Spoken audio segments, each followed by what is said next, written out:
Welcome, ladies and gents, to this video of mine, presenting to you a number of essential elements regarding a school organization, from which first comes 10 elements from the official project and how do they affect organizational relationships. In the present, the possession of a well-educated population is a priority, which will affect all the following. To meet with the necessity of teachers, families, and students alike to be properly educated in order to prescribe a proper education. There is also a universalization of education so that all may participate in it, these being girls, boys, ethnic groups, races, and so on. Gaze upon the new co-education where gender equality is highly promoted in a situation of understanding. Infancy rights are added thanks to the UN's convention in which higher interest is given to minors. Some evidence wants to be brought to the table in order to understand the necessity of adapting to the ever-changing environment. As to improve the learning experience, evaluation methods are tagged concurrently in educational processes and in the student's apprenticeship. The first title from the LOA states the specific organizative principles on the disposition of determined educative courses and their characteristics. Then there is a fifth title, where the teacher staff from the same course will participate in the making of pedagogical related choices. Finally, an addition regarding educational arrangements so to allow pupils to adapt and evolve.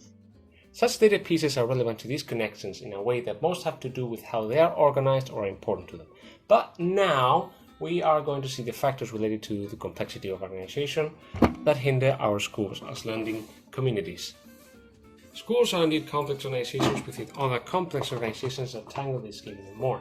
From this fact, we can argue that the more complex these organizations are, the more convoluted will they be as learning communities, and thus will be more complicated to develop.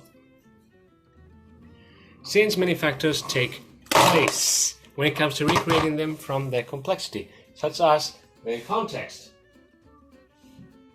Then we have diversity and redundancy. For within every organization, there are choices to be made, propositions to be put to the table in order to properly develop our set learning communities from which to select one to partake. However, building learning communities in schools cannot be affected by adopting a standardized formula, without considering many factors in the school's context that have to be taken into account.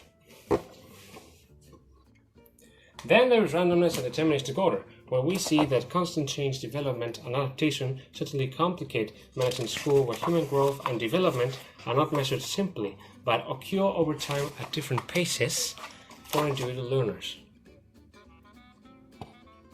With that done, it is time to show my personal and heterogeneous perspective on grouping.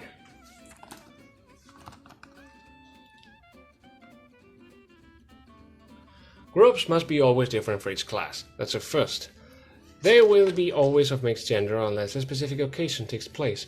Groups will be made of mixed performance levels as for students to learn from each other and balance efficiency during the classroom.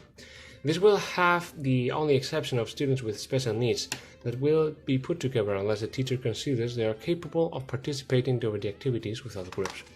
Effort is valued over the result of the given effort. There is no learning when the product is perfect, but the procedure is poor. Teachers are to participate as guides for students and will assess their effort and efficiency, as well as being in charge of managing the group number required for the activity.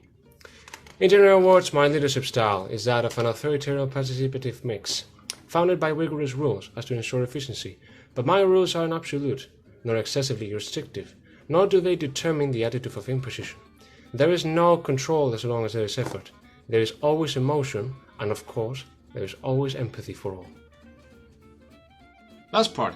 Well, I don't like evaluating my work with numbers, since I don't think that they represent everything there is to offer. Though if I were to do it, I'd put myself an 8. Though actually, what best represents me is usually 7. But I believe that I can go way past that from what I've seen in this course. Now then, if I were to choose the most useful idea I've seen in school organization, it's not related to leadership groupings or complexities. It's more about the teacher, how she organizes her classes and her students, as well as interesting ideas that she presents during the explanations. Then following, and to be honest, I'm not surprised by what I've seen in school organization. What truly has startled me is the way of presenting them that truly caught my attention. And last but not least, I have reinforced myself into making good presentations without the need of technology or at least great programming skills or special effects, but to rather use my environment, all in my disposition here at home, to make a better, more original presentation, though that depends on perspective.